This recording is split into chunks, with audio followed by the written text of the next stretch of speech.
Hello students, welcome to Ekam IAS academy. ఈరోజు current affairs సెషన్ని start చేద్దాం. ఈరోజు కరెంట్ అఫైర్స్ టాపిక్స్ ఏంటంటే ఇవి: kheer Bhavani Mela, Manas Sarovar yatra and Nathula pass, asset reconstruction company, fibre optic drones, Nirbhay, biochar, baobab tree, Draft Telecommunication Spectrum Assignment by Administrative Process Rules 2026. So first topic మనకి Kheer Bhavani temple. ముఖ్యంగా ఇది మనకి culture డైమెన్షన్లో కవర్ అవుతుంది. సో ఇది న్యూస్లో ఎందుకు ఉందో చూద్దాం. The annual mela Kheer Bhavani is celebrated with great devotion, enthusiasm and joy in Kashmir Valley on the occasion of Jeshtashtami. Okay, so మనకి ఈ ఖీర్ భవానీ టెంపుల్ ఫెస్టివల్ అన్నది ప్రతి ఇయర్ సెలబ్రేట్ చేసుకుంటారు అనమాట. సో దీన్ని ఎగ్జామ్ డైమెన్షన్లో అంటే ఏ కమ్యూనిటీకి సెలబ్రేట్ చేసుకుంటుంది, ముఖ్యంగా దీని ప్రామినెన్స్ ఏంటో మనం తెలుసుకోవాలన్నమాట. This is one of the most important festivals for Kashmir Pandit. So ఇది ఎవరికి ఇంపార్టెంట్ ఫెస్టివల్స్? కాశ్మీర్ పండిత్ కమ్యూనిటీకి ఇది ఇంపార్టెంట్ ఫెస్టివల్ అన్నమాట. సో ఈ ఫెస్టివల్ని ఎందుకు ఖీర్ భవానీ మేళా అంటారంటే, సో ఇక్కడ ప్రత్యేకంగా ఖీర్ని ఆ దేవతకి ఆఫరింగ్గా ఇస్తారన్నమాట. సో అందుకే పేరు కూడా ఖీర్ భవానీ టెంపుల్ అన్నమాట. ఓకే, సో ఈ పర్టిక్యులర్ ఫెస్టివల్లో ఏ దేవతని పూజిస్తారంటే మాతా రాణ్యాదేవిని ఇక్కడ పూజిస్తారన్నమాట. ఈమె దుర్గాదేవి ఒక అవతారం అన్నమాట. Okay, the mela symbolises faith, resilience, culture reconnection and community harmony. So దీని ప్రామినెన్స్ ఏంటి? ముఖ్యంగా కాశ్మీరీ పండిత్ కమ్యూనిటీకి symbolises faith, resilience and reconnection and community హార్మోనీని ఈ పర్టికులర్ ఫెస్టివల్ని వాళ్ళు వీటి ప్రామినెన్స్ కోసం సెలబ్రేట్ చేసుకోవడం జరుగుతుంది ప్రతి ఇయర్. ఓకే, అలాగే ఇప్పుడు మనకి ఈ టెంపుల్ గురించి తెలుసుకోవాలన్నమాట. ఈ టెంపుల్ అన్నది మనకి గాడెస్ రాణ్యాదేవికి డెడికేటెడ్ అయి ఉంది. అండ్ ఇది ఏంటంటే ఇక్కడ రాణ్యాదేవి ఆమె అవతారం ఆఫ్ దుర్గాదేవి అన్నమాట. Okay, the original temple was build by Maharaja Pratap Singh around 1912 in the Ganderbal, that is Jammu and కాశ్మీర్లో మనకి మహారాజా ప్రతాప్ సింగ్ అన్న వ్యక్తి కట్టారన్నమాట 1912లో. ఇతను ఒక కింగ్. ఓకే, తర్వాత దీని బ్యూటిఫికేషన్ అండ్ రెనోవేషన్ అన్నది మహారాజా హరిసింగ్ మాత్రం చేయడం జరిగింది.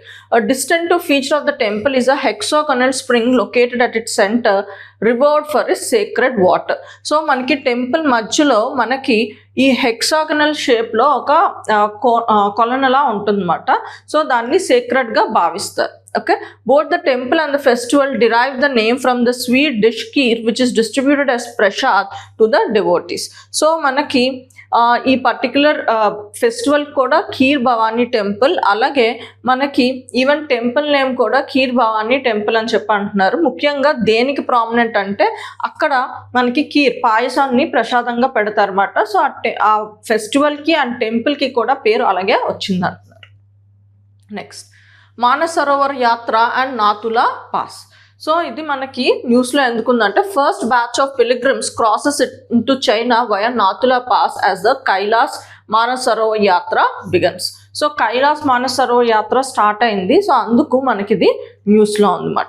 Nathula is a mountain pass located in the Dongkya range of the Himalayas. So ఇది ఈస్ట్ సిక్కిం దగ్గర మనకి ఒక పాస్ ఉంటుంది.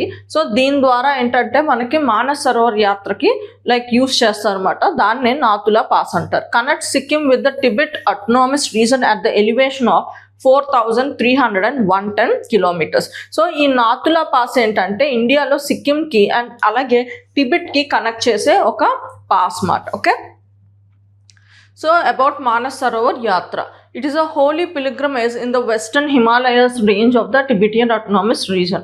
సో ఇక్కడ ఇది ఒక పిలిగ్రమైజ్ యాక్టివిటీ. సో ప్రతి రిలీజన్కి పిలిగ్రమైజ్ అంటే దేవుడి దర్శనాలు చేసుకోవడం, తీర్థయాత్రలు అంటారు కదా. సో అది ఏ రిలీజన్కైనా ఒక ప్రామినెంట్ ఆస్పెక్ట్ అన్నమాట. సో మానస్ సరోవర్ యాత్ర అన్నది మనకి హిందూస్ కానీ అలాగే జైన్స్కి అండ్ జైన్స్ అండ్ బుద్ధిస్ట్ కూడా ఇది ప్రామినెంట్ మాట మానస్ సరోవర్ యాత్ర అన్నది. ఓకే, సో ముఖ్యంగా హిందూయిజం టూరిజంలో ఇది చాలా ప్రామినెంట్. ముఖ్యంగా ఇది తీర్థయాత్రకి one of the important site మాట. Okay, conducted annually. సో ఇక్కడ ఏంటంటే ఈ మానస సరోవర్ యాత్ర మనకి ప్రతి ఇయర్లో ప్రతిసారి వెళ్ళడం కుదరదు, ఎందుకంటే అక్కడ ఉన్న క్లైమేట్ సపోర్ట్ చేయదు. ముఖ్యంగా ఏప్రిల్ టు అక్టోబర్ టైంలోని ఇక్కడ అలౌ చేయడం జరుగుతుంది అన్నమాట. జనరల్గా దీనికి అలౌ చేయడానికి 2 రూట్సే ఉన్నాయి. ఒకటి ఏంటంటే మనకి లేపులా పాస్ ఉత్తరాఖండ్ నుంచి ఎంటర్ అవడం జరుగుతుంది, ఇంకొకటి నాతులా పాస్, ఇది సిక్కిం నుంచి ఎంటర్ అవడం జరుగుతుంది. ఇప్పుడు న్యూస్లో ఎందుకుందంటే ఈ పాస్ ద్వారా మనకి యాత్ర అన్నది స్టార్ట్ అయింది అన్నమాట. It includes Mount Kailash, highest peak in the Kailash range, and Lake Manas Sarovar, world's highest freshwater lake. So మనకి మౌంట్ కైలాష్ దగ్గర జనరల్గా ఇక్కడ పార్వతీ పరమేశ్వర్లు ఉంటారు అని చెప్పి నమ్ముతారు అన్నమాట హిందూయిజంలో. సో ముఖ్యంగా ఆ దర్శనం కోసం వెళ్తారు అన్నమాట. అలాగే మనకి జైనిజంలో కూడా ఈ సైట్ అన్నది ప్రామినెంట్, ఎందుకంటే మనకి ఫస్ట్ తీర్థాంకర అయిన ఋషభదేవ ఇక్కడ ఎన్లైట్మెంట్ పొందారు అని చెప్పి ఆర్ సాల్వేషన్ పొందారు అని చెప్పి నమ్ముతారు అన్నమాట. ఓకే, సో ఇలా మనకి ఈ మానస సరోవర్ యాత్ర అన్నది మనకి ఇంపార్టెంట్ అన్నమాట. So asset restructure companies. So ఇది న్యూస్లో ఎందుకుందంటే మనకి రీసెంట్గా సుప్రీంకోర్టులో ఒక పిఐఎల్ వచ్చింది. సో అదేం చెప్తుందంటే it held that there was a dire need to look into the functioning of ARCs. So ఏంటంటే ఏఆర్సీస్ రీస్ట్రక్చరింగ్ చేయడం అవసరం అని చెప్పి సుప్రీంకోర్టు మనకి ఒక కామెంట్ చేసింది, అందుకు ఇది న్యూస్లో ఉందన్నమాట. సో ముఖ్యంగా అందుకే ఇది మనం ఎగ్జామ్ డైమెన్షన్లో తెలుసుకోవాలి. ముఖ్యంగా ఇది ఎకానమీ డైమెన్షన్లో వస్తుంది. సో ఈ ఏఆర్సీస్ అంటే ఏంటి? అసెట్ రీస్ట్రక్చరింగ్ కంపెనీస్ మాట. సో ఇదేంటంటే ఫర్ సపోజ్ ఒక పర్సన్ బ్యాంక్ నుంచి 100 కోట్ల రూపాయలు తీసుకున్నారు అనుకో, బ్యాంక్ నుంచి 100 కోట్ల రూపాయలు తీసుకున్నారు. సో ఇతను ఏంటి మనకి బ్యాంక్కి ఈఎంఐ కట్టాలి, అంటే interest plus principal amount. So ఈ లోన్ డ్యూరేషన్ అంతా పర్సన్ తీసుకున్న వ్యక్తి, అప్పు తీసుకున్న పర్సన్ బ్యాంక్కి కట్టాలన్నమాట. సో ఇది అతను కట్టలేకపోతే ఏమవుతుంది? అది ఎన్పిఈగా మారుతుంది అన్నమాట, నాన్ పర్ఫార్మింగ్ అసెట్. సో ఇందులో నుంచి అతను ఈఎంఐ అయినా ఇంట్రెస్ట్ అయినా ఒక 3 నెలలుగా కట్టకపోతే దాన్ని ఎన్పిఈగా మార్చుతారు. సో అప్పుడేంటి బ్యాంక్కి దీనివల్ల లాస్ అయ్యే ప్రమాదం ఉంది, ఎందుకంటే ఇది నాన్ పర్ఫార్మింగ్ అసెట్ కాబట్టి. సో ఇప్పుడు ఏమవుతుంది, బ్యాంక్ ఏంటంటే క్యాపిటల్గా కొంత మొత్తాన్ని ఒక సైడ్ని పెట్టుకోవాలి, అండ్ దానివల్ల ఏంటంటే అది మిగతా లోన్స్ ఇవ్వడానికి, దాని దగ్గర బిజినెస్ చేయడానికి దాని బిజినెస్ ఇంపాక్ట్ అవుతుంది అన్నమాట. సో బ్యాంక్ అన్నది లాస్లోకి వెళ్ళే ప్రమాదం ఉంది. అప్పుడు ఏం చేస్తుందంటే బ్యాంక్ ఇలాంటి లోన్స్ని బ్యాడ్ లోన్స్ అంటుందన్నమాట. ఏమంటుంది? బ్యాడ్ లోన్స్ అని ఉంటుంది. సో ఇలాంటి బ్యాడ్ లోన్స్ అన్నీ ఒక స్పెషలైజ్డ్ ఫైనాన్షియల్ ఇన్స్టిట్యూషన్స్ ఉంటాయి, అవే ఏఆర్సీస్ మాట, అసెట్ రీస్ట్రక్చరింగ్ కంపెనీ. సో వీళ్ళకి or it is also called as a bad bank. మనకి ఈ 100 కోట్లు అప్పు తీసుకున్న లోన్ ఉంది కదా, సో ఇది ఇంకా బ్యాంక్కి అసెట్గా ఉండట్లేదు, ఎందుకంటే ఆ పర్సన్ కట్టట్లేదు. సో ఇక్కడ 100 కోట్లు కాస్త ఇక్కడ ఏం చేస్తుంది, దాని బుక్స్ క్లియర్ చేసుకోవడానికి థింక్ సపోజ్ ఒక 40 కోట్లకి దీనికి ఏఆర్సీకి అమ్మేసింది అన్నమాట. అదే బ్యాడ్ బ్యాంక్ అంటారు అన్నమాట, ఎందుకంటే ఇది ఒక stressed asset or bad loan అన్నమాట. సో ఇది ఒక 40 కోట్లకి ఈ ఏఆర్సీకి ఇది ఒక ఫైనాన్షియల్ ఇన్స్టిట్యూషన్ ముఖ్యంగా ఇలాంటి లోన్స్ని కొనుక్కుంటుంది అన్నమాట. సో ఇప్పుడు ఈ బ్యాంక్ ఏం చేస్తుంది, 40 కోట్లకి ఏఆర్సీకి అమ్మేసింది అన్నమాట. ఇప్పుడు ఏఆర్సీ పని ఏంటంటే ఈ పర్సన్ దగ్గర నుంచి డిఫరెంట్ మెథడ్స్లోని ఈ లోన్ని రికవర్ చేయాలి, అంటే మోర్ దెన్ 40 crores అన్నది రికవర్ చేయడానికి ట్రై చేస్తుంది, ఎందుకంటే ఇది ప్రాఫిట్లో రన్ అవ్వాలి కాబట్టి. సో ఈ ఏఆర్సీస్ అంటే ఏంటి? Special financial institutions that purchase bad banks from the banks to clear their books మాట. సో బ్యాంక్స్ తన ఫంక్షనాలిటీని ప్రాపర్గా చేసుకోవడానికి అవి ఏం చేస్తుంది, బ్యాంక్ ఏంటంటే స్ట్రెస్డ్ అసెట్స్ని ఆర్ బ్యాడ్ లోన్స్ని ఒక ఫైనాన్షియల్ ఇన్స్టిట్యూషన్స్కి అమ్మేస్తుంది అన్నమాట తక్కువ రేటుకి.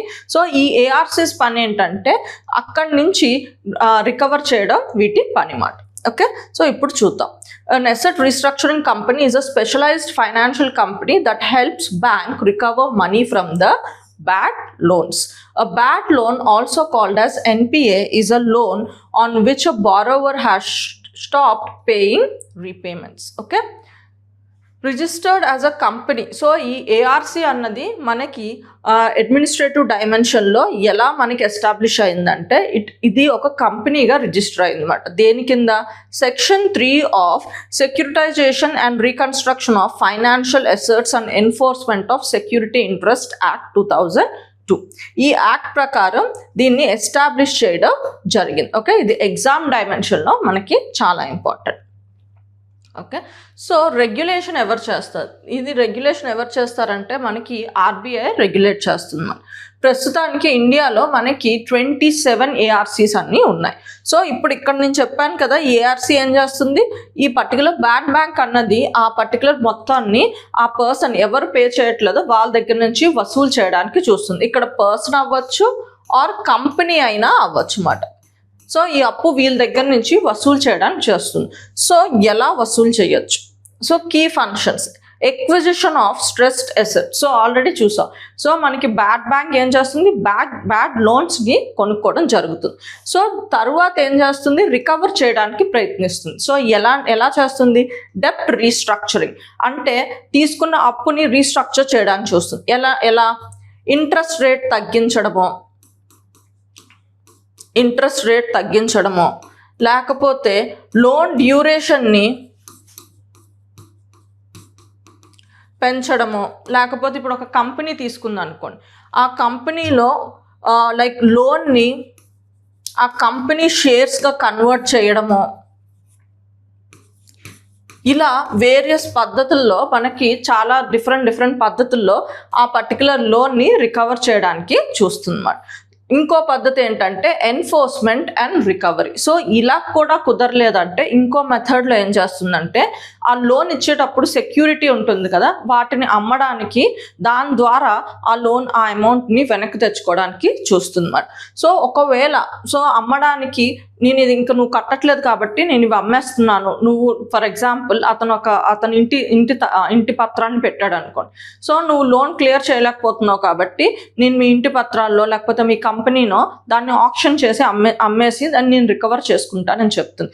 సో అలాంటప్పుడు ఆ పర్సన్ దానికి ఒప్పుకోలేకపోతే, ఆ పర్సన్ ఆ ప్రపోజల్కి ఒప్పుకోలేకపోతే అప్పుడు ఏఆర్సీ ఏం చేస్తుందంటే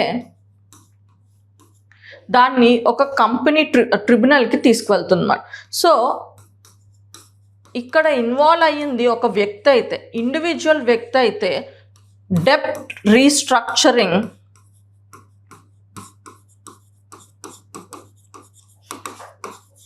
ట్రిబ్యునల్కి వెళ్తారు. అదే ఇన్వాల్వ్ అయ్యింది ఒక కంపెనీ అనుకోండి, అంటే అప్పు తీసుకుంది ఒక పర్సన్ అయితే అండ్ అతను ఆ ప్రపోజల్కి ఒప్పుకోలేకపోతే, సో ఇప్పుడు కేసు అన్నది మనకి డెప్ట్ రికవరీ ట్రిబ్యునల్, ఇది రికవరీ ట్రిబ్యునల్, డెప్ట్ రికవరీ ట్రిబ్యునల్కి వెళ్తుంది. అదే ఇన్వాల్వ్ అయింది ఒక కంపెనీ అయితే అది నేషనల్ కంపెనీ లా ట్రిబ్యునల్ అక్కడికి తీసుకెళ్ళడం జరుగుతుంది. సో ఇక్కడ ఏమవుతుంది, ఏఆర్సీ ఏంటంటే కంప్లీట్గా లోన్ని ఆ పర్సన్ నుంచి అయినా కంపెనీ దగ్గర నుంచి రికవర్ చేయడానికి చూస్తుంది. సో రికవర్ చేయడానికి చాలా ప్రపోజల్స్ పెడుతుంది, డెప్ట్ రీస్ట్రక్చరింగ్ చేస్తుంది, లేకపోతే ఏం చేస్తుందంటే మీరు షూరిటీగా ఇచ్చారు కదా వాటిని అమ్మేసి మేము మా అమౌంట్ని రికవర్ చేస్తాం అనుకుంటుంది. ఒకవేళ ఆ పర్సన్ అయినా ఆ కంపెనీ అయినా ఒప్పుకోలేకపోతే సో ఆ కేసు అన్నది మనకి ట్రిబ్యునల్కి వెళ్ళడం జరుగుతుంది. సో ఇన్వాల్వ్ అయిన పర్సన్ అంటే అప్పు తీసుకున్న వాళ్ళు ఒక ఇండివిజువల్ అయితే సో ఆ కేసు అన్నది డెప్ట్ రికవరీ ట్రిబ్యునల్కి వెళ్తుంది. అదే ఇన్వాల్వ్ అయింది ఒక కంపెనీ అనుకోండి, నేషనల్ కంపెనీ లా ట్రిబ్యునల్కి ఈ కేసు అన్నది తీసుకువెళ్ళడం జరుగుతుంది అన్నమాట.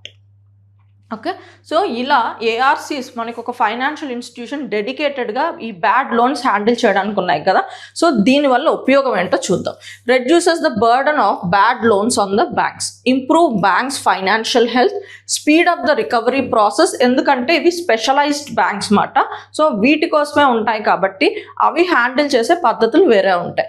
Enable banks to lend more to the business and individuals. ఎందుకంటే బ్యాంక్స్ అన్నవి వాళ్ళ బుక్స్ అన్నవి అన్నవి క్లీన్ చేసుకుంటాయి. సో దానివల్ల ఏమంటే మనకి బ్యాంక్స్ లోన్స్ అండ్ బిజినెస్ అన్నది ఇంప్రూవ్ అవుతుంది అన్నమాట.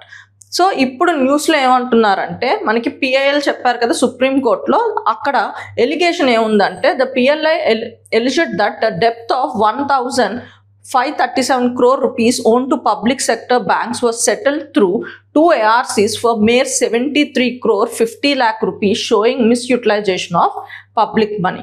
సో మనం పబ్లిక్ సెక్టర్ బ్యాంక్స్ ఉంటాయి కదా, మోస్ట్లీ ఇవి మనం ట్యాక్స్ మనీ వీటితోని మెయింటైన్ చేసే బ్యాంక్స్ మాట. సో ఇవేంటంటే ఈ కొన్ని బ్యాంక్స్ పబ్లిక్ సెక్టర్ బ్యాంక్స్ కలిపి 1,537 crores ఇస్తే ఏఆర్సీస్ ద్వారా కేవలం ఎంత వెనక్కి తీసుకురాగలిగారు, 73 crores వెనక్కి తీసుకురాగలిగారు అన్నమాట. సో దీనివల్ల మిస్యూటిలైజేషన్ ఆఫ్ పబ్లిక్ మనీ అవుతుంది.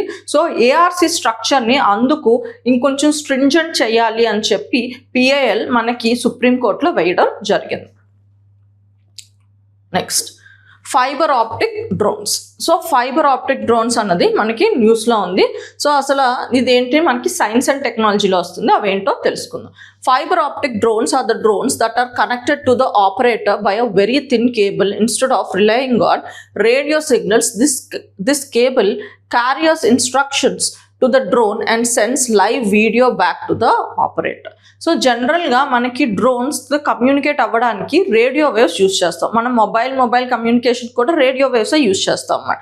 కానీ ఇక్కడ ఏంటంటే ఫైబర్ ఆప్టిక్స్ని డైరెక్ట్గా డ్రోన్స్తోని కమ్యూనికేట్ చేయడానికి యూస్ చేస్తాం, అందుకే వాటిని ఫైబర్ ఆప్టిక్ డ్రోన్స్ అంటారు అన్నమాట.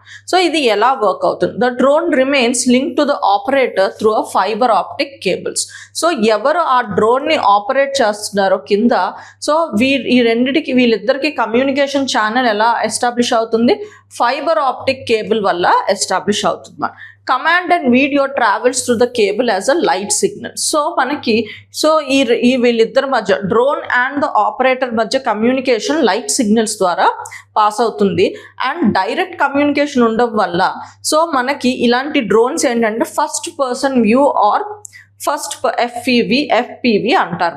అంటే ఇక్కడ ఏమవుతుందో వెంటనే డిలే లేకుండా ఈ ఆపరేటర్ చూడగలడం అవుతుంది అన్నమాట. Okay, minimum delay will be there. Okay, so real టైంలో ఇన్సిడెంట్స్ చూడొచ్చు. That is called as a first person view మాట. Okay, next why they are useful? They cannot be easily jammed. Okay, so jam చేయడం ఇవి కష్టం అన్నమాట. అలాగే hard to detect, ఎందుకంటే రేడార్స్తో work చేయవు కాబట్టి, రేడియో సిగ్నల్స్తో వర్క్ చేయవు కాబట్టి జనరల్గా ఇవి రేడార్స్కి వీటికి దొరకవు అన్నమాట. Okay, and better control. They can navigate accurately in forest, valleys, buildings and other challenging environment. So వీటి అడ్వాంటేజెస్ వల్ల మనకి ఈ ఫైబర్ ఆప్టిక్ డ్రోన్స్ అన్నవి నార్మల్ డ్రోన్స్తో కన్నా బెటర్గా ఉంటాయి. ఎందుకంటే నార్మల్ డ్రోన్స్ జనరల్గా రేడియో సిగ్నల్స్తో కమ్యూనికేట్ అవ్వడం జరుగుతుంది.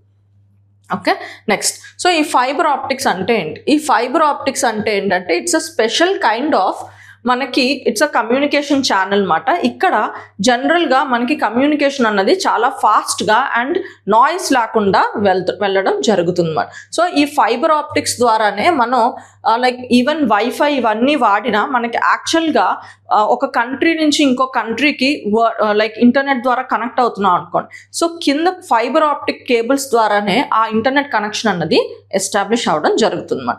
సో ఫైబర్ ఆప్టిక్స్ ఏంటంటే కమ్యూనికేషన్, ముఖ్యంగా డేటా కమ్యూనికేషన్ని చాలా ఎఫెక్టివ్గా చేస్తుంది.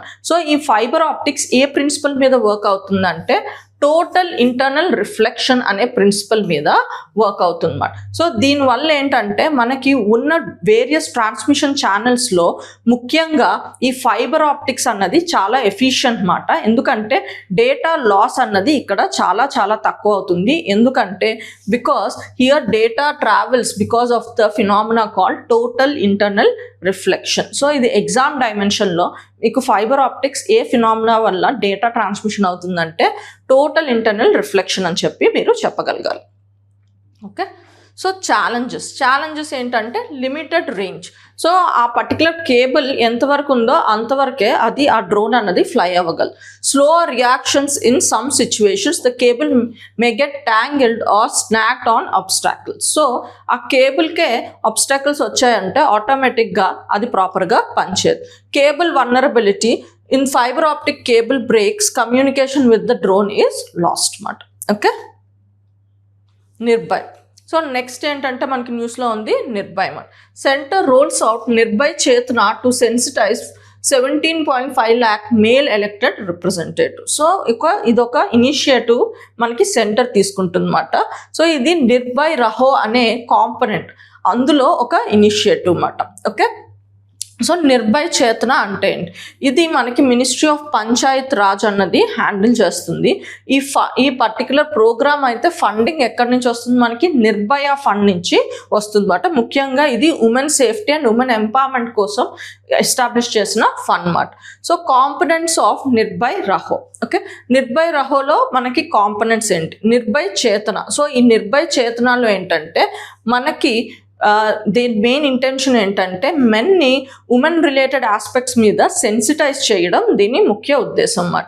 సో ముఖ్యంగా gender equality and women safety గురించి మెన్ని సెన్సిటైజ్ చేయడం దీని ముఖ్య ఉద్దేశం అన్నమాట. It AIIMS to create a cadre of 28,500 master trainers at the state, district and block level to train male elected representatives national wide through cascading training model. So ముఖ్యంగా దీని intention ఏంటి? మెన్ని sensitise చేయడం. So ముఖ్యంగా ఎలా చేయాలనుకుంటున్నారంటే master trainers అని కొంత group of పీపుల్ని train చేస్తారన్నమాట. వీళ్ళెళ్ళి మనకి డిస్ట్రిక్ట్స్లోని పంచాయత్స్లోని ఉన్న రిప్రజెంటేటివ్స్, మేల్ రిప్రజెంటేటివ్స్ ఉంటారు కదా, వారిని ట్రైన్ చేయడం జరుగుతుంది అన్నమాట. సో ఇలా ఏంటంటే sensitisation of the men, that to మనకి పబ్లిక్ అడ్మినిస్ట్రేషన్లో పనిచేస్తున్న వాళ్ళు లోవర్ లెవెల్లో, ముఖ్యంగా లైక్ బ్లాక్ లెవెల్స్లో అండ్ స్టేట్ లెవెల్లో ఇలా మనకి ఏంటంటే అక్కడ ఉన్న మెన్ని సెన్సిటైజ్ చేస్తున్నారు అనమాట gender equality and women safety గురించి. అలాగే నిర్భయ్ నేత్రి. సో నిర్భయ్ నేత్రి ఏంటంటే capacity building and legal literacy for women leaders అన్నమాట. సో ఇది ఉమెన్కి వాళ్ళకి కెపాసిటీ పెంచడానికి, వాళ్ళ కెపాసిటీ బిల్డింగ్ అండ్ అలాగే legal terms and legal related aspects మీద వాళ్ళకి అవగాహన పెంచడానికి ఈ పర్టికులర్ కాంపనెంట్ ఉంది మనకి నిర్భయ్ రహోలో. ఆ కాంపనెంట్ పేరేంటి? నిర్భయ్ నేత్రి. ఇంకొకటి నిర్భయ్ దృష్టి. So strengthening village level safety infrastructure. Village లెవెల్లో సేఫ్టీ, ఉమెన్ సేఫ్టీకి సంబంధించి ఇన్ఫ్రాస్ట్రక్చర్ని బిల్డ్ చేయడం. ఉదాహరణకి స్ట్రీట్ లైట్స్ లేవనుకోండి, స్ట్రీట్ లైట్స్ వేయడం. సీసీ క్యామ్స్ లేవనుకోండి అక్కడెక్కడైనా పబ్లిక్ ప్లేసెస్లో, బస్ స్టాప్స్లో ఇలా, సో అక్కడ సీసీ క్యామ్స్ వేయడం. ఇలా ఇన్ఫ్రాస్ట్రక్చర్ని రూరల్ ఏరియాస్లో డెవలప్ చేయడానికి మనకి నిర్భయ్ దృష్టి అని చెప్పి it's one of the component of Nirbhay Raho. Okay, so biochar. So biochar ఎందుకు న్యూస్లో ఉంది? Biochar offers a way to turn India's farm smoke into medium that could improve soil health and generate income for farmers. So ఇది ఎందుకు న్యూస్లో ఉంది? మనకి బయోకార్కి ఎంత potential ఉందో చెప్తుంది అన్నమాట. సో ముఖ్యంగా సాయిల్ ఫర్టిలిటీని ఇంప్రూవ్ చేస్తుంది అండ్ అలాగే ఫార్మర్ ఇన్కమ్ని ఇంక్రీజ్ చేయడానికి దీనికి చాలా స్కోప్ ఉందని చెప్పి ఈ పర్టికులర్ ఆర్టికల్ చెప్తుంది. సో దీన్ని మనం ఎగ్జామ్ డైమెన్షన్లో తెలుసుకోవాలి, ముఖ్యంగా science and technology dimension. Carbon rich material produced by heating biomass, that is crop residue, organic waste in a low oxygen condition through pyrolysis. So ఈ బయోకార్ అన్నది ఎలా ఫామ్ అవుతుంది? మనకి బయోమాస్ అయిన అంటే ఇప్పుడు క్రాప్ రెసిడ్యూ అంటే ఇప్పుడు ఫర్ ఎగ్జాంపుల్ హార్వెస్ట్ అయిపోయిన తర్వాత మిగిలిపోయిన చెత్తలా ఉంటుంది కదా, సో వాటిని ఆర్గానిక్ వేస్ట్ని వీటన్నిటిని హీట్ చేయాలన్నమాట. లో ఆక్సిజన్ ఉన్న కండిషన్స్లో వాటిని హీట్ చేస్తే ఆ ప్రాసెస్ని పైరాలిసిస్ అంటారు. ఈ ప్రాసెస్ ద్వారా మనకి వచ్చేదే బయోకార్. సో ఈ బయోకార్ని మనం ఎలా యూజ్ చేయొచ్చు? Used as a soil amendment, growing medium in vertical farming, carbon sequestration tool etcetera. So దీనికి ఏంటంటే మనకు సాయిల్లో కలిపితే సాయిల్ ఫర్టిలిటీ ఇంక్రీజ్ అవుతుంది. అలాగే మనకేంటంటే ఇప్పుడు ఇళ్లల్లో మొక్కల్ని పెంచుతున్నాం కదా, సో వాటికి రిప్లేస్మెంట్గా సాయిల్గా యూజ్ చేస్తున్నారు అనమాట. సో వర్టికల్ ఫార్మింగ్ వాటిలో మనకి దీన్ని రిప్లేస్మెంట్గా యూజ్ చేస్తున్నారు. Improve soil fertility, promotes the growth of nitrogen fixing organisms and enhances water holding capacity by retaining moisture for longer duration. So ఎందుకు ఇది మనం యూజ్ చేయడానికి చాలా ఉపయోగాలు ఉన్నాయంటే దాని క్వాలిటీస్ ఏంటంటే నైట్రోజన్ ఫిక్షన్ మైక్రో ఆర్గానిజమ్స్కి వాటి ఎన్విరాన్మెంట్ని థ్రైవ్ చేయడానికి ఇది ప్రమోట్ చేస్తుంది అన్నమాట. అలాగే వాటర్ హోల్డింగ్ కెపాసిటీ కూడా ఇంక్రీజ్ చేస్తుంది, అందుకే సాయిల్ ఫర్టిలిటీ అన్నది ఇంక్రీజ్ అవుతుంది. అండ్ అలాగే మనకేంటంటే వాటర్ హోల్డింగ్ కెపాసిటీ ఇంక్రీజ్ అవడం వల్ల తక్కువ వాటర్తోనే మనం ఎక్కువ మొక్కల్ని ప్లాంట్స్ని పెంచే వీలుంటుంది అన్నమాట. Okay, economic significance supports carbon credit generation and converts agricultural waste into resource. So economic significance ఏంటంటే మనకి అగ్రికల్చర్ వేస్ట్ని ఒక రిసోర్సెస్గా యూజ్ చేయడం జరుగుతుంది. అలాగే మనకి ఏంటంటే ఇప్పుడు దాన్ని కాల్ చేసి అలా కాల్ చేస్తే ఏమవుతుంది, నార్మల్గా ఈ బయోకాన్ ప్రొడ్యూస్ చేయకపోతే ఆ అగ్రికల్చర్ వేస్ట్ అంతా మళ్ళీ బర్న్ అయ్యి కార్బన్ డైఆక్సైడ్ మనకి రిలీజ్ చేస్తుంది అన్నమాట. కానీ ఇక్కడ మనం దీన్ని బయోకార్గా ఉండడం వల్ల కార్బన్ సిక్విట్రేషన్ ఆర్ కార్బన్ క్రెడిట్స్ని జనరేట్ చేసుకునేటట్టు అవుతుంది అన్నమాట.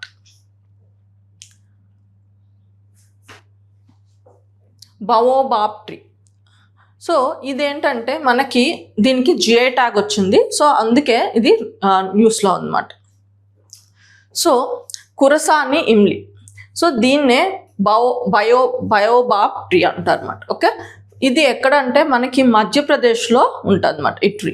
సో ముఖ్యంగా దీని ఆస్పెక్ట్స్ గురించి, బయోడైవర్సిటీ ఆస్పెక్ట్స్ గురించి తెలుసుకోవాలి. So it is rich in vitamin C and antioxidants and used in the traditional medicine for digestive ailments. So ఇదేంటంటే దీనికి మెడిసినల్ వాల్యూ ఉంది అన్నమాట. So rich in vitamin C and antioxidants అన్నమాట. So ఈ tree గురించి ఇంకా తెలుసుకుందాం. So దీన్ని పాపులర్గా అప్ సైడ్ డౌన్ ట్రీ అంటారు. ఇది నేటివ్ టు ఆఫ్రికా అన్నమాట. ఓకే, సో దీనికి ఇంకా స్పెషాలిటీ ఏంటంటే దీని ట్రంక్లో ఎక్కువ వాటర్ని స్టోర్ చేసుకుంటాయి అన్నమాట. అండ్ లీఫ్లెస్ బ్రాంచెస్ ఉంటాయి. ఇక్కడ మీరు ఇమేజ్లో చూస్తే ఇవన్నీ దీని ప్రాపర్టీస్ అన్నమాట. Okay, next. సో దీన్ని కీ స్టోన్ స్పీషీగా మనకి ఎన్విరాన్మెంట్లో చదువుతాం అన్నమాట. సో కీ స్టోన్ స్పీషీ అంటే ఏంటి? Keystone species an organism that has a disappropriately large impact on the ecosystem related to its population size or biomass. So అది ఆ ఎకోసిస్టంలో ఉండడం చాలా ఇంపార్టెంట్, ఎందుకంటే మిగతావి కూడా వాటి మీద ఆధారపడి ఉంటాయి. అలాంటి స్పీషీస్ని కీస్టోన్ స్పీషీస్ అంటారు. ఫర్ ఎగ్జాంపుల్ ఇప్పుడు tiger is a keystone species అంటారు. ఎందుకో చెప్తాను చూడండి. సో ఇప్పుడు టైగర్ ఉందనుకోండి. సో టైగర్ జనరల్గా దీని ప్రే ఏంటి, జనరల్గా ఏం తింటుంది? హర్బివోరస్ యానిమల్స్ని తింటుంది. హర్బివోర్ యానిమల్స్ అంటే లైక్ డియర్, రైట్? సో ఇప్పుడు టైగర్ ఇక్కడ లేదనుకోండి, ఆ ఎకోసిస్టంలో ఆ హ్యాబిటెంట్లో టైగర్ లేదనుకోండి, ఈ డియర్ ఏం చేస్తుంది? ప్లాంట్స్ని తింటుంది అన్నమాట. సో ఈ డియర్ పాపులేషన్ అన్నది ఇంక్రీజ్ అయిపోయి ఇది ఈ ప్లాంట్స్ని ఓవర్ గ్రేస్ చేస్తుంది. సో ఈ డియర్ పాపులేషన్ ఇంక్రీజ్ అయిపోవడం వల్ల దీని మీద కాంపిటీషన్ పెరిగిపోతుంది. ఇదే ఎక్కువ తినేస్తే మిగతావి బతకలేము అన్నమాట. సో దానివల్ల ఈ ఎకోసిస్టమ్ అంతా డిస్టర్బ్ అవుతుంది. కానీ ఒక్క టైగర్ ఉండడం వల్ల ఏమవుతుంది? సో వీటి పాపులేషన్ అనేది కంట్రోల్లో ఉంటుంది. సో వీటి మీద కాంపిటీషన్ అనేది తగ్గి మిగతావి కూడా కో ఎగ్జిస్టెన్స్ అవ్వడం జరుగుతుంది. సో అలాగే ఇక్కడ మనకి ఈ కురసాని ఇమ్లీ ట్రీ ఇది కూడా ఉండడం వల్ల మనకేంటంటే ఆ హ్యాబిటెంట్లో ఒక బ్యాలెన్స్ అన్నది ఎస్టాబ్లిష్ అవుతుంది. ఎందుకంటే ఈ ట్రీ అన్నది చెప్పాను కదా ట్రంక్లో వాటర్ని స్టోర్ చేస్తుందని చెప్పి. సో వాటర్ లేని సమయంలో సో ఈ ట్రీయే మనకి చాలా యానిమల్స్కి వాటర్ సోర్స్ అవుతుంది. అలాగే వాటి లీవ్స్ అండ్ అలాగే వాటి సీడ్స్ ఫుడ్గా యూజ్ చేయడం జరుగుతుంది. అలాగే అది పెద్ద చెట్టు అవ్వడం వల్ల షెల్టర్ ఇవ్వడం జరుగుతుంది అన్నమాట. సో ఒకవేళ ఆ ఎకోసిస్టంలో ఈ ట్రీ అన్నది లేకపోతే ఇవేవి కుదరవు. సో అప్పుడు అక్కడ ఉన్న మిగతా యానిమల్స్ కూడా ఇంపాక్ట్ అవ్వడం జరుగుతుంది అన్నమాట. ఆర్ మిగతావి కూడా ఇంపాక్ట్ అవ్వడం జరుగుతుంది. సో అలాంటి వాటినే మనం కీస్టోన్ స్పీషీస్ అంటాం అన్నమాట. ఓకే, సో ఈ పర్టికులర్ ప్లాంట్ అన్నది ఆర్ ట్రీ అన్నది మనకి ఎక్కడ దొరుకుతుందంటే మధ్యప్రదేశ్, గుజరాత్, మహారాష్ట్ర, కర్ణాటక. సో ఇండియాలో మనకి ఈ ప్రాంతాల్లో దొరుకుతుందో ఈ రాష్ట్రాల్లో దొరుకుతుంది. జనరల్గా ఇది ఆఫ్రికన్ నేటివ్ ప్లాంట్ అన్నమాట. Okay, next data telecommunication spectrum assignment by administrative process rules 2026. So ఇది మనకి న్యూస్లో ఉంది, ఎందుకో చూద్దాం. The government has proposed new rules for the companies such as Starlink and OneWeb that provides internet and communication services through satellites. So మనకి Starlink and OneWeb ఈ initiatives ద్వారా satellite ద్వారా ఇంటర్నెట్ ఫెసిలిటీస్ ప్రొవైడ్ చేయబోతున్నారు. Satellites కూడా మనకి ఎక్కడ అంటే లో ఎర్త్ ఆర్బిట్లో అన్నమాట. అంటే మనకి సుమారు మనకి ఒక 500-600 kilometres from the earth surface దగ్గర నుంచి అక్కడ శాటిలైట్స్ పెట్టి, సో అక్కడ నుంచి ఈ శాటిలైట్స్ ద్వారా ఏంటంటే మనం ఇంటర్నెట్ ఫెసిలిటీస్ ప్రొవైడ్ చేయాలనుకుంటున్నారు. సో ఆ ఇనిషియేటివే Starlink and the OneWeb. So ఈ పర్టికులర్ సర్వీసెస్ ప్రొవైడ్ చేయడానికి కొన్ని రూల్స్ అన్నవి గవర్నమెంట్ రిలీజ్ చేయడం జరిగింది. ఏంటో రూల్స్ చూద్దాం. Okay, security clearance is mandatory. So అంటే ఏంటి, even after getting spectrum allocation, satellite communication companies must obtain security clearance from the government before starting services.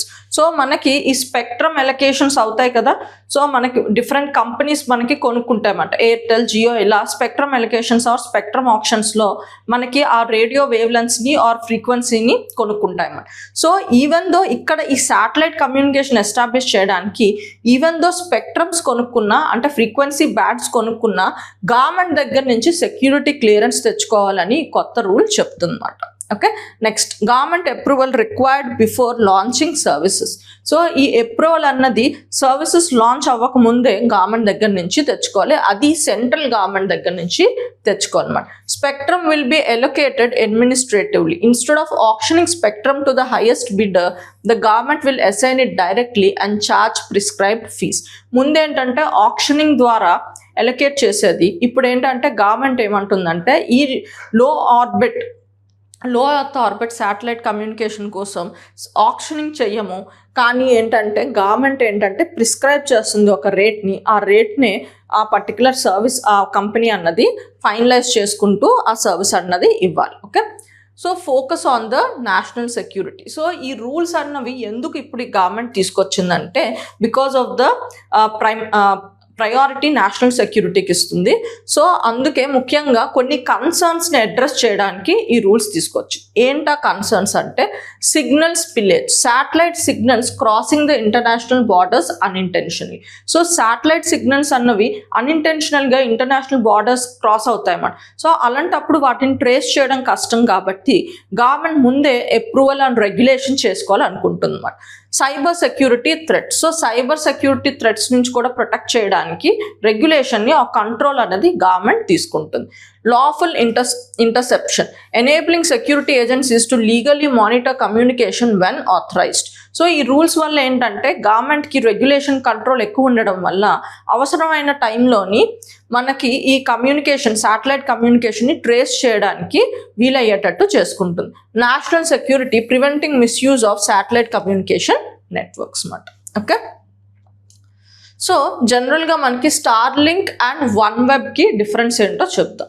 So ఇక్కడ ఏంటి మీకేం చెప్పాను, స్టార్లింక్ అండ్ వన్వెబ్ ఈ రెండు ఇనిషియేటివ్స్ ఏంటి, లో ఎర్త్ ఆర్బిట్స్లో శాటిలైట్స్ని పెట్టి దాని ద్వారా ఇంటర్నెట్ ఫెసిలిటీస్ ఇవ్వడమే దీని ముఖ్య ఉద్దేశం అన్నమాట. సో ఈ రెండింటికి కూడా కొన్ని డిఫరెన్సెస్ ఉన్నాయి, ఏంటో చూద్దాం. సో కంపెనీ ఏంటి, ముఖ్యంగా ఈ స్టార్లింక్ అన్నది స్పేస్ ఎక్స్ ఇనిషియేటివ్ అన్నమాట. అండ్ అలాగే ఈ వన్వెబ్ అన్నది ఎటుల్సాట్ అనే ఇనిషియేటివ్, ఆ కంపెనీ ఇనిషియేటివ్ అన్నమాట. సో ఇది మనకి 2015లో స్టార్ట్ అయింది, ఇది 2012లో స్టార్ట్ అయింది. సో ముఖ్యంగా ఇక్కడ శాటిలైట్స్ ఎక్కడ మనకి పెడతారు, జనరల్గా మనకి ఈ కమ్యూనికేషన్ ముఖ్యంగా ఇంటర్నెట్ సర్వీసెస్ కమ్యూనికేషన్ అన్నది ఏ పర్టికులర్ శాటిలైట్స్లో లైక్ ఏ ఆర్బిట్స్లో పెడతారంటే జియో స్టేషనరీ ఆర్బిట్స్లో పెడతారు అన్నమాట. Okay, so at the height of around 30,000 kilometers from Earth's surface. కానీ ఇక్కడ ఏంటంటే మనకి లో ఎర్త్ ఆర్బిట్స్లో పెట్టాలనుకుంటున్నారు. Around something like 400 to 2,000 kilometers ఇంత డిస్టెన్స్లో పెడితే వాటిని మనం లో ఎర్త్ ఆర్బిట్స్ అంటాం. సో ఈ శాటిలైట్స్ని అక్కడ పెట్టి జనరల్గా మనకి దీన్ని రిమోట్ సెన్సింగ్కి యూజ్ చేస్తారు, కానీ మనకి డేటా కమ్యూనికేషన్కి యూజ్ చేయరు. కానీ ఫస్ట్ టైం మనకి ఏంటంటే ఇక్కడ శాటిలైట్స్ని పెట్టి ముఖ్యంగా కమ్యూనికేషన్ అచీవ్ చేయడానికి యూజ్ చేస్తున్నాం అన్నమాట. అందుకే ఈ ఇనిషియేటివ్ అన్నది యూనిక్. సో జనరల్గా మనం యూజ్ చేసే లైక్ ఆర్బిట్స్ ఏంటి, జియో స్టేషనరీ ఆర్బిట్స్ మనకి జనరల్గా జియో స్టేషనరీ ఆర్బిట్స్ ఎక్కడ ఉంటాయి, ఇక్కడ మనకి 36,000 కిలోమీటర్స్ ఈ రేంజ్లో ఉంటాయి అన్నమాట. ఓకే, సో ఆర్బిట్ అన్నది మనకి లో ఎర్త్ ఆర్బిట్స్, ఇది కూడా లో ఎర్త్ ఆర్బిట్లో ఉంటుంది. సో స్టార్లింక్ శాటిలైట్స్ అన్నవి ఎంత డిస్టెన్స్లో మనం లైక్ ఆర్బిట్ ఉంటుందంటే 550 కిలోమీటర్స్. ఇవి ఇంకొంచెం పైన ఉంటాయి అన్నమాట. ఓకే, సో ఇవి ఎక్కడ ఉంటాయి మనకి వన్ వెబ్ అన్నది 1200 కిలోమీటర్స్లో ఉంటాయి అన్నమాట.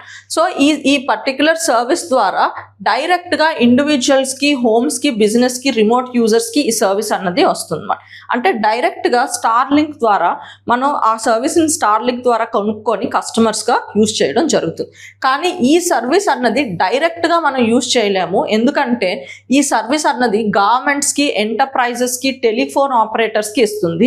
వీళ్ళు ఇంటర్మీడియేటర్స్గా ఉండి కామన్ కస్టమర్స్కి ఇవ్వడం జరుగుతుంది అన్నమాట. ఇదేంటంటే డైరెక్ట్గా కస్టమర్స్కి, బిజినెస్ చేస్తుంది. ఇదేంటంటే గవర్నమెంట్స్ని, టెలికామ్ ఆపరేటర్స్ని మధ్యలో పెట్టి వాళ్ళ ద్వారా బిజినెస్ చేస్తుంది అన్నమాట. ఓకే, సో సర్వీస్ మోడల్ ఏంటి, డైరెక్ట్ టు కన్జ్యూమర్ ఇంటర్నెట్. ఇక్కడ ఏంటి, business to business model.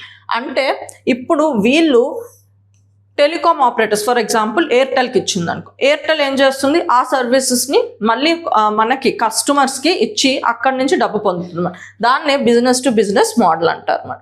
User equipment ఏంటంటే స్టార్లింక్ డిష్ ఆర్ టర్మినల్ తీసుకోవాలి. ఇక్కడ services generally delivered through telecom and enterprise partner. So మనకి ఎయిర్టెల్ ఇచ్చింది అనుకోండి, సో వాళ్ళు ఇచ్చిన దాన్ని బట్టి మనం సర్వీసెస్ కన్స్యూమ్ చేస్తాం. నెంబర్ ఆఫ్ శాటిలైట్స్ అన్నవి ఇక్కడ చాలా ఎక్కువ శాటిలైట్స్ యూజ్ చేయడం జరుగుతుంది. ఇది తక్కువ డిస్టెన్స్ ఆఫ్ ఆర్బిట్లో ఉంది కాబట్టి ఇక్కడ ఎక్కువ శాటిలైట్స్ యూజ్ చేయడం జరుగుతుంది. కంపారిటివ్లీ వన్ వెబ్లో తక్కువ శాటిలైట్స్ అన్నవి యూజ్ చేయడం జరుగుతుంది అన్నమాట.